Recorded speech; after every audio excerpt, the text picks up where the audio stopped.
My name is Danielle Vass. I'm here to talk to you about my experience building open source Android libraries. I think it's useful to start this with an explanation of what I mean by working in open source. I believe working in open source can mean lots of different things for different people. So I began my life as an Android developer building open source libraries, my own open source libraries. I'd recently graduated from university and I found the open source world super intimidating. I was very junior. I kind of thought, what do I have? I don't want to be taking up somebody else's time that I thought would be more valuable than mine. I began building a library called Android Bootstrap, which was basically a way of drawing pretty colored buttons before material design existed and using icon fonts before that was like a popular thing. I learned fairly early on, or the first version of the library didn't actually work. It was just very pretty colored pictures that looked like buttons, but didn't actually work as buttons. This was kind of okay. People gave me feedback to say, hey, they raised issues. People offered solutions to fix these issues, and everybody helped out. For me, as a junior, this was an incredible opportunity to get experience and feedback from a wider community of people. However, it had a massive caveat. It required a lot of outside time for me. This was possible for me early on in my career, but I understand this isn't possible for everybody. I've also worked for several companies that have made open source libraries themselves. This is where they have a paid or free platform, and they have an open source library to help for sort of transparency so people have confidence in using the products. This was interesting because it meant that we worked in very traditional development cycles. We had tickets that got prioritized. We had a product owner who groomed and told us what we were expecting in our roadmap. This kind of meant it was more harder for additional contributors to offer feedback, especially for the roadmap. One of the really great positives was that we worked in very small cross-functional teams. We maybe had 1 or 2 mobile engineers across each platforms, and maybe 5 or 6 back-end engineers that we worked very closely with. This has been really great for me to understand other technologies, and I think has helped me as an engineer improve. And then finally, there's communication. There was the expectation of my job. Communication was a part of my job. I was expected to communicate with issues, pull requests, people that had problems, feature requests, things that people wanted to improve. I think the interesting thing to note is that neither of the companies that I worked at had a particularly great system of integrating with the GitHub issues and pull requests. This made it very difficult for us to prioritize and make sure that this work got captured. It was much faster often for customers to report in our support channel, for somebody there to sort of own that and then make sure that that was prioritized for us. So if you use any open source paid solutions, maybe as a pro tip if you need something fixed in future. So the rest of this presentation is kind of some lessons that I learned during my time over the last decade working on these different sorts of projects. I understand that working in open source is different for everybody. This is not like a one-size-fits-all. These are my experience and things that I learned, and hopefully you can take something away from this presentation. So the first biggest lesson that I learned in my life is automating as much as possible. And there are several reasons why. Firstly, building a concrete foundation gives everybody the confidence to work on your product. So if I go away on holiday, my product, or the Android side of the library, isn't going to stand still whilst I'm away. Other people have confidence to build on our product as well. It also means that if I'm in a cross-functional team, everybody else can pick up the work. I've contributed to iOS libraries. I'm happy to help back-end stuff as well. It reduces the opportunities for mistakes or regressions. If we do break things, that's okay, but we need to make sure that this doesn't happen again. We can usually add that to our automation programs and make sure that this is covered. And finally, the most important thing, it can reduce some of the time it takes for repetitive tasks. This gives us back more time to do some fun things like writing features and code for our customers. So one of your first questions might be how to automate. And there are hundreds or tens of hundreds of different continuous integration or continuous delivery platforms or services. This is often abbreviated to CI or CD. Some examples of CI/CD platforms you've got is Bitrise. So they are a mobile-specific continuous integration, continuous delivery platform. You've also got Circle CI.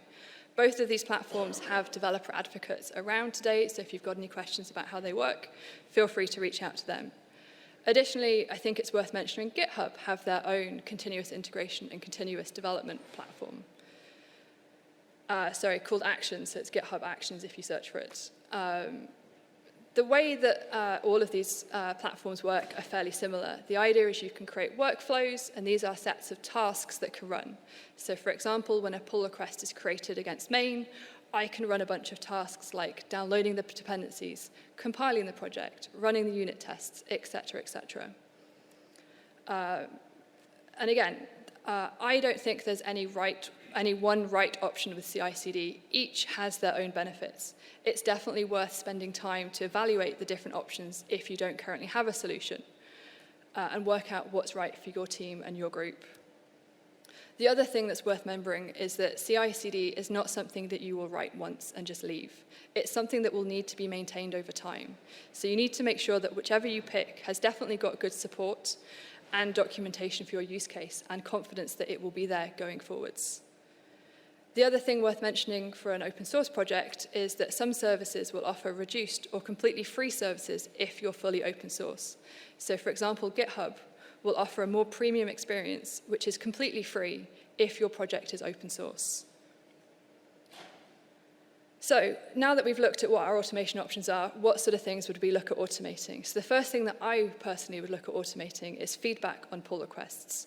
This reduces the cycle of somebody offering some code, wanting my feedback on it. How can we eliminate some of those cycles of common problems that might happen? So the first thing that I would look at adding is linting. And I think it's useful to use existing standards that remove the need for opinionated feedback. I don't need to give somebody some feedback to say, hey, look, you've got a space character in the wrong place. Linting should be able to do that. There should be standards. I think they should also be clearly declared in the project. You get definitely bonus points for saving it in the project settings. So when contributors open your project in Android Studio, they don't actually need to do anything to already be abiding by your rules. And then usually you can set a baseline to accept whatever you currently have and make your world better bit by bit with each pull request. You might live in a world where your code currently is quite large and you've got quite a lot of problems. You can set this baseline file and say, look, we understand we have these problems, but we want to get better in the future. This at least helps reduce the barrier to get into it. So some examples of some linting tools that you might not have heard of. So KT-lint is for the Kotlin-specific programming language. I've used this quite extensively if your project supports Kotlin. It gives you some really nice, actionable feedback, and it's almost no setup. So they have agreed upon rules. We don't need to have that discussion as a team. It's already been decided. Additionally, Android have a linter built into Android Studio. You can also get this to run on your workflow project if you're in an Android application world as well. And again, I would automatically request changes if the linting does not pass. This means that I don't have to review your code and gives me more time to work on some more fun things. Obviously, you want to be a little bit more considerate to see if somebody's repeatedly failing.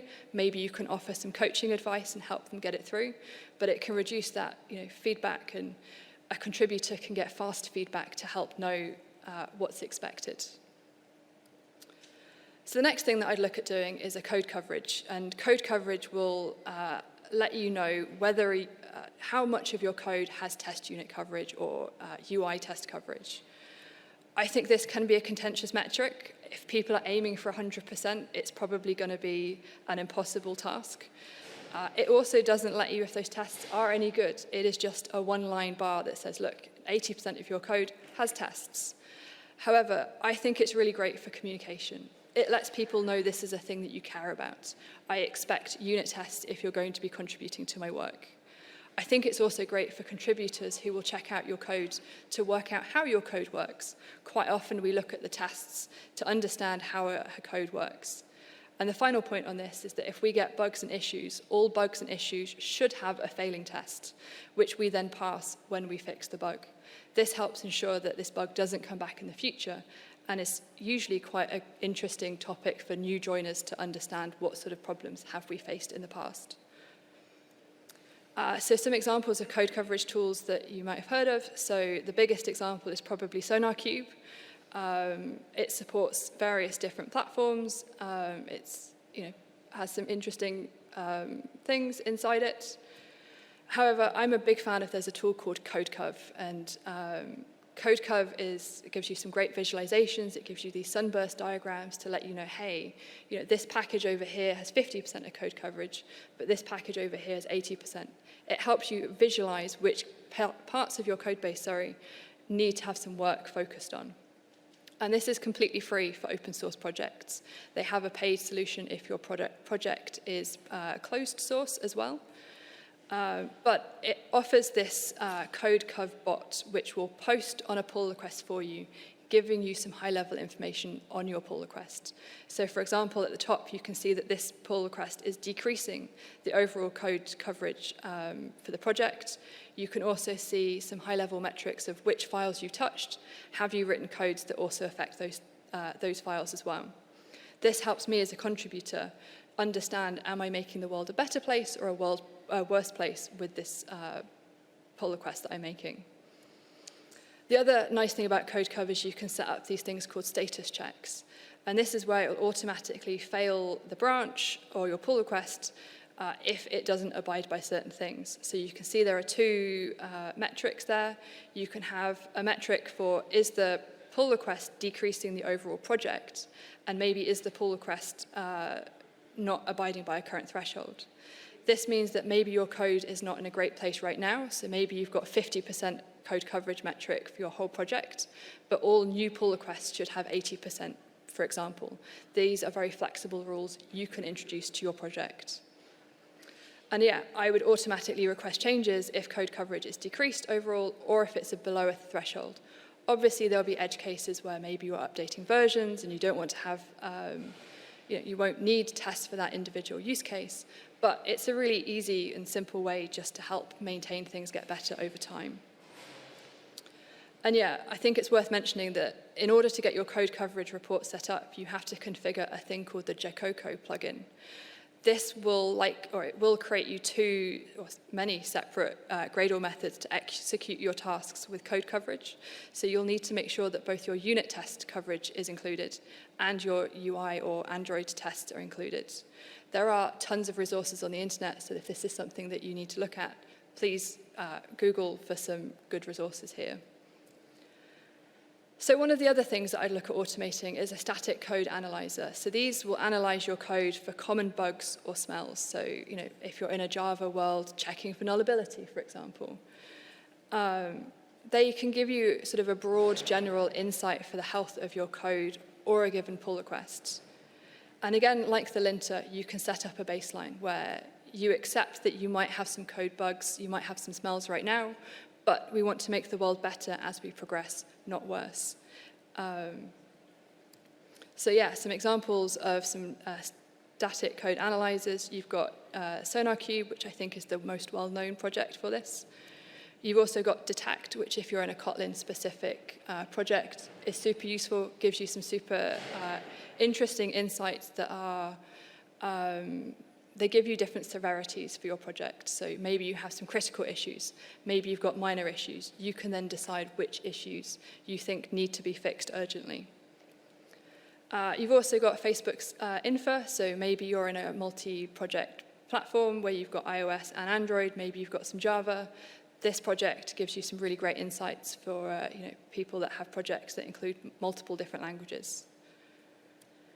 And yeah, I would automatically request changes if there are any new issues detected. Again, you can probably have a little bit of manual review of do those issues make sense, but it's very easy it's very useful as an automation platform to sort of know, are there any new issues?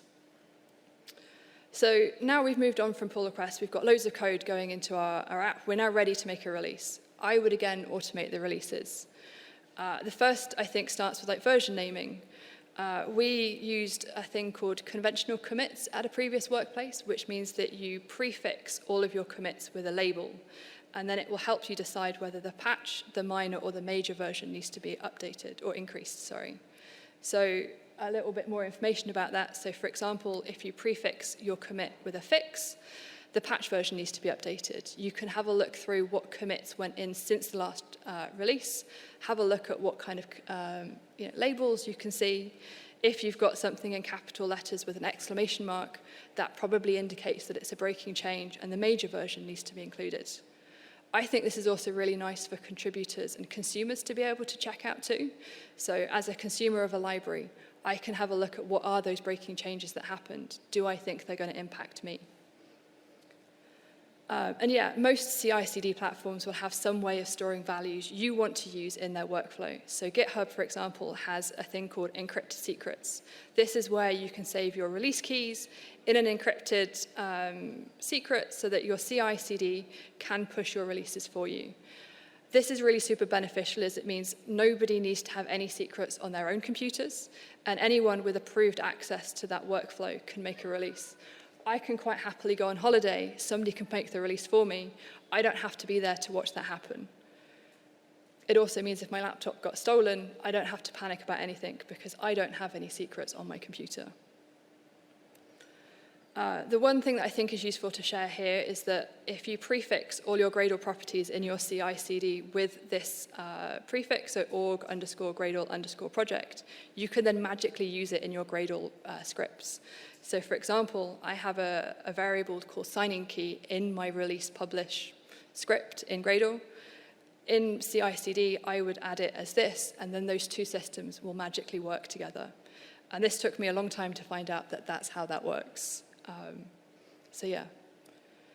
The next thing that I'd look at automating is communication. And this might sound like a really weird thing to try and automate, but bear with me, please.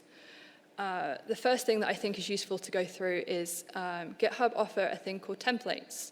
So you can supply a template for a pull request or issues. This ensures that when somebody opens an issue or pull request, they give you as much information as you need up front.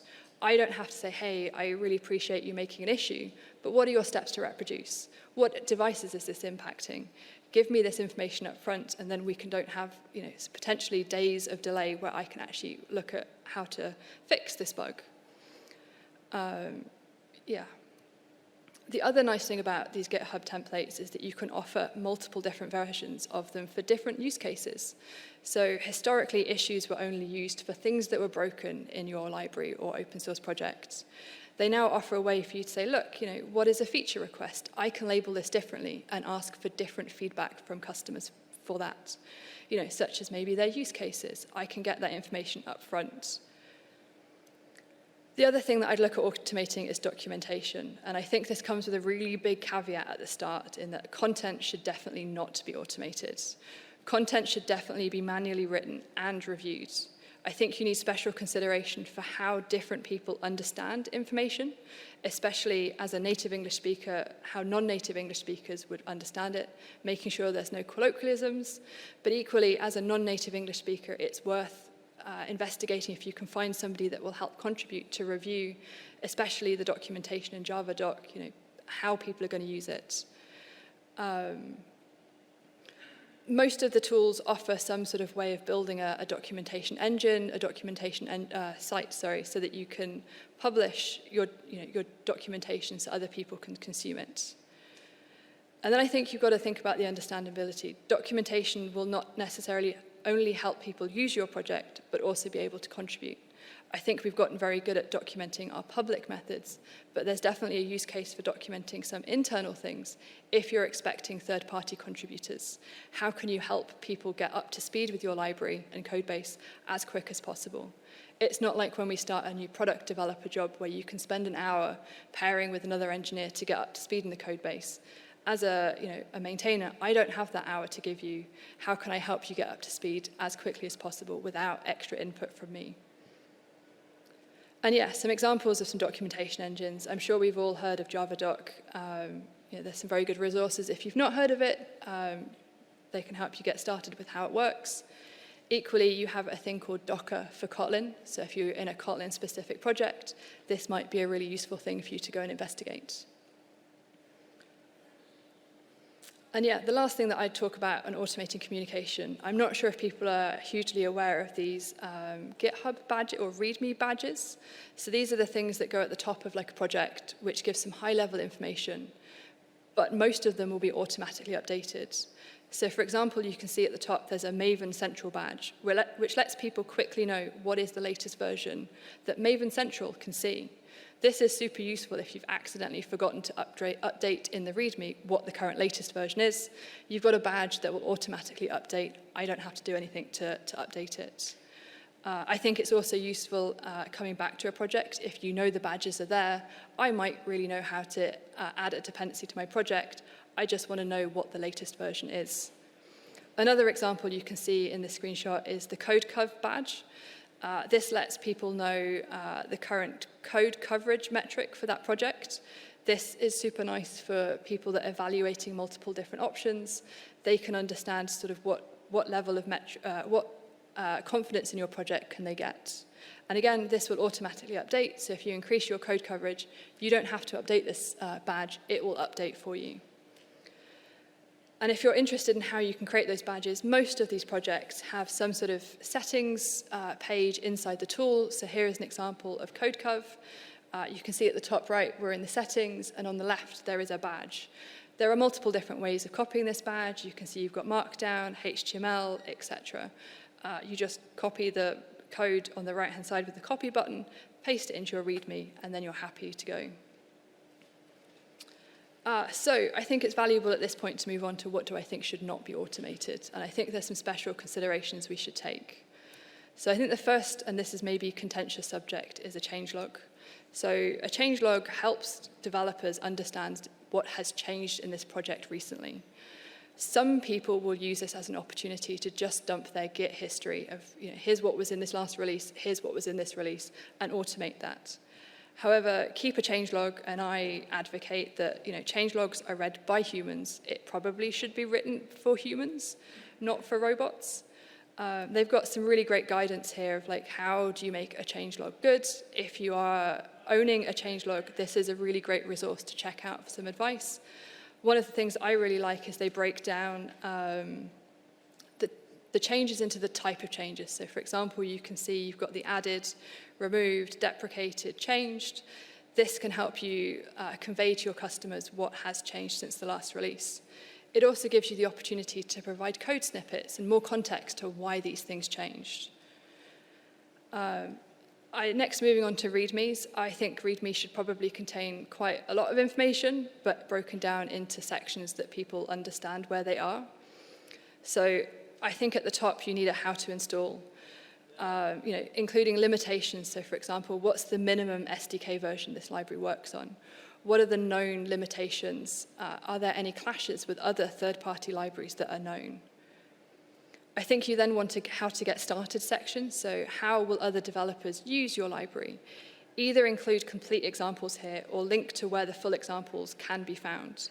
I think you should also include information on optionality. So maybe you have a method that starts the program or your library. If you have an option set here, please explain what those different options mean, what those different options can be. I don't want to have to go finding around inside the code to work out how to get a debug mode, for example, enabled. And then finally, I think it's valuable to have a how to contribute section. So this should include how to get the project set up locally, what keys will I need to be able to get up and running for testing. You want to include some information about expectations. So for example, if you want to make a pull request, what am I expecting you to have done? You can give some examples of people, some advice on what sort of automation you have, what those bars will be. Again, it's harder to onboard new people to your project, so you need to think super carefully about how to help contributors get set up as fast as possible. So I feel like we've gone through a lot of things right now for automation and what not to automate. I think it would be valuable to summarize some of this section. So I began by explaining how to automate some feedback on pull requests. We then went through how to make releases, how to automate some of those things, and how to automate some of the communication that you might have to deal with. Again, I think it's worth remembering that I don't particularly think we should automate changelogs or the README file. I think it's also worth remembering that this took us a significant amount of time to set up, probably a year over doing other things as well. I think it's definitely worth looking at where your time sinks are and what's most important for you and your project to automate. These are all things that can be added to and improved over time. You don't have to have a big bang release of getting all of these things out the door on day one. So I think the next interesting thing that I learned is that dependency management is hard if you're building a dependency. If you're adding a dependency to your own project, you've got some things that you need to think about. The first of which is that it forces your customers to also use that dependency, whether they know that or not. You have to be super clear that your README and their README abides by the same things. You can't have, there are problems that can be, really easy to fall into here. The next thing is it can increase your build size. And this isn't just a case of your release build size. Yes, you can play around with ProGuard to make sure as much stuff is stripped out as possible. But that's quite difficult to get set up and working correctly anyway. You've also got to be considerate that any dependencies you add will bloat the debug or your debug APK size, but might also impact the build times as well. We have to be super careful that we're not slowing down other developers. And then finally, you have potential conflicts with versions. And this, I think, is the one which gets most personal to me because I've been bitten by this twice, or probably more than twice, but I know that I've been bitten by it twice. So we're going to go through some real examples of how I got burned through this. I joined a company a few years ago. I was super excited to add Moshi. Moshi is a library that helps with JSON serialization. There was a really good use case for us to use this in the project. However, we were using 1.8, and 2 months later, 1.9 was released, and it was not backwards compatible. This meant as a library, if we updated to 1.9, we lost all those customers that couldn't update yet. But if our customers had updated, they crashed with us. So this is kind of a bit of a nightmare for us of what should we do, and how do we move forward to help support as many people as possible. The other way you have to check your dependencies. You have to go all the way through to the end. We used a library called OpenCensus. So this is a library to help with telemetry objects, so capturing performance metrics on a device. They have a library called Proto, which is using protocol buffers, which is a way of serializing information super fine so that you can send it across the wire cheaply. Android or Java has 2 different libraries for protocol buffers that are not compatible in the same app. So you have protocol buffers -Java, which is used in a Java runtime environment, which is possible in Android. You also have a Java Lite library, which people advise you to use in a Android environment. It's possible to add both to your library dependencies. It will cause crashes. So we were using this OpenCensus library without knowing its dependency was the protocol buffer fat Java library. This meant if anybody was using any of the Firebase or any of the other projects that use protocol buffers Lite, we caused them a crash, which wasn't a great experience. So my lesson here is you have to check your dependencies and their dependencies. You've got to go all the way to the bottom. So do I have any solutions for this? So I think the first biggest solution is to code slower. We quite often use libraries to save ourselves times, to build things so that we can get features out faster.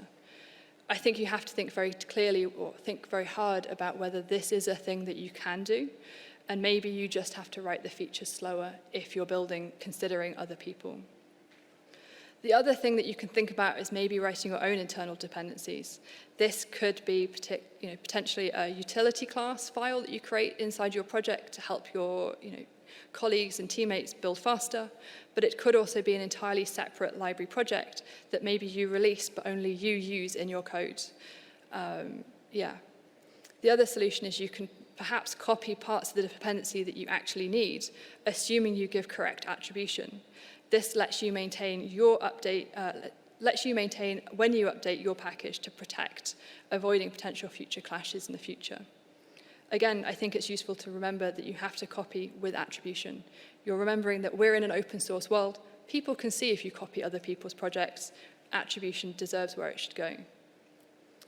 So the next thing that I think is interesting to talk about is that there's a completely different release dynamic in library development.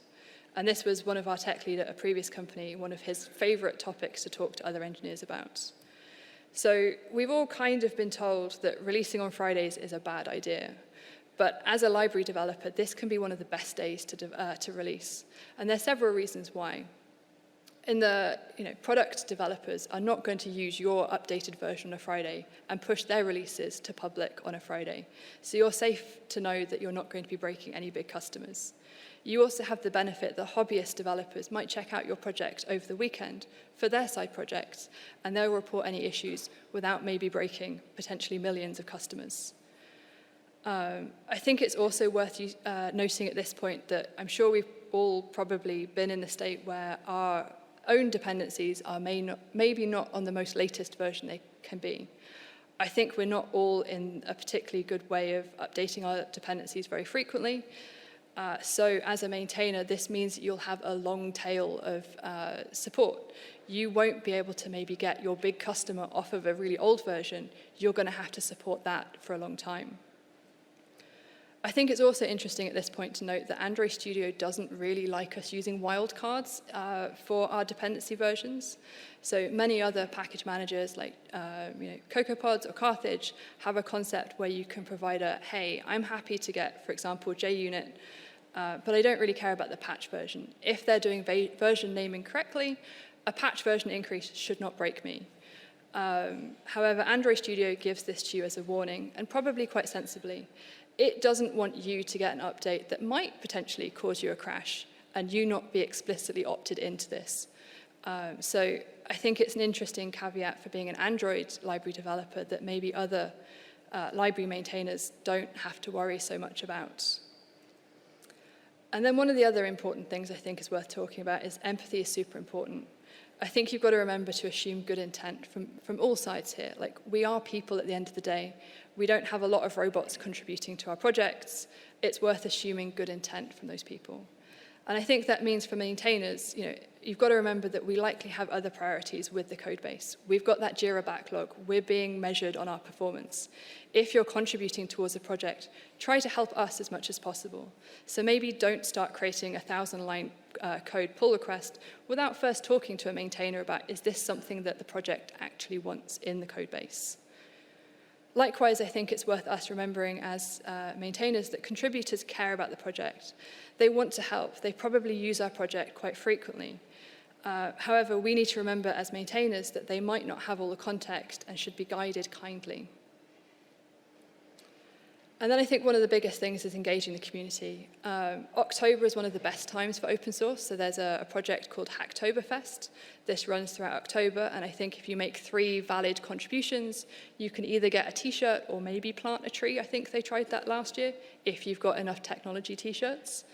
The way this works is you can check out on GitHub, there will be a Hacktoberfest label. This is a really great opportunity to see projects that people would like people to help towards. Likewise, if there's a project that's not using it, you can add your own Hacktoberfest label to your project. However, it has to be approved by the maintainers, and you have to have that communication in place. The other thing that I think is interesting to talk about is there's a project called Your First Pull Request. So maybe you've never made any open source contributions, and it seems super intimidating. This is a place where you can look, again, for labels that are labeled Your First Pull Request. It sets expectations with the maintainers that maybe you've not done this before. To get this pushed in, it's going to require a little bit more of my time, and I'm more than happy to help, especially underrepresented people contribute to open source projects. And I've added this on its own, that documentation changes are entirely valid open source collaboration changes. Quite often documentation is the last thing as a code writer that we get around to. By that point, we're tired and we want to just get the feature out. So if you've ever used a README or a guide and you found it confusing, this is a super great opportunity to improve that for the next person, because you will not have been the first person to stumble across that issue. You will definitely not be the last person either. So I think we're now at the end of the talk. These are kind of the topics that I talked about. So we talked at the beginning about automation and what sort of things you can automate and shouldn't automate. We talked about why dependency management is really difficult, especially if your dependencies have dependencies. We talked about why the release cycles were different in a library world versus maybe being a product app developer. We talked about the community, and we talked about why empathy was super important. And finally, I think it's worth noting that building libraries is super similar to building product apps. Maintaining standards are super important, and I think most of the things that I've talked about in my slides today can be applied if you're a product developer as well.